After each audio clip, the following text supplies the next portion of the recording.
What's going on, guys? So I'm going to show you really quick how to do a horizontal scroll in Figma. Now, if you're looking to get into app design or looking to be a client and you're looking for an app, this is a good way to showcase your idea off, right? Super simple, super easy, and something that anybody can do. Download the program Figma, learn how to use its controls, and being able to do a horizontal scroll is super simple. So let me show you real quick. So I want to duplicate this real quick.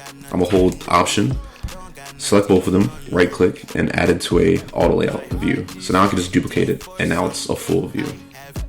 If I select it, the whole entire container, I go up to prototype, I choose no scrolling horizontal scroll. You're gonna see this little exclamation mark there.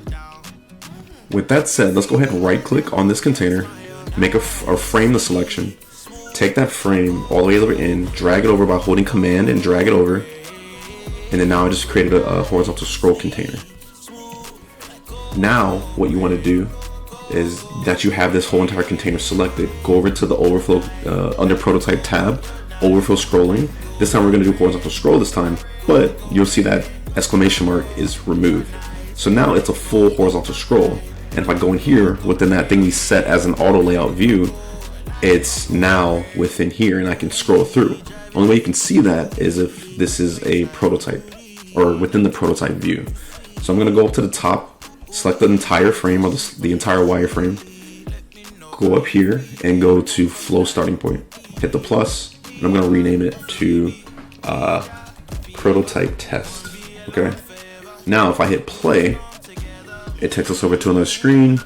Just wait till it loads. Okay, so now I'm going to press Z on the keyboard so I can expand it, the view, and then now if I drag this over, you have a horizontal scroll. Super easy.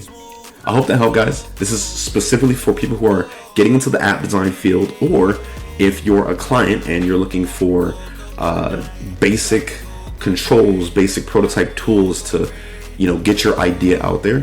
Start with Figma and start with some of these tutorials. Follow me for more tips, tricks on job-related things or UX or designing apps, anything like that. Okay? Peace out, guys. My mind, yeah, in my mind, oh you. My mind can't take my mind off you.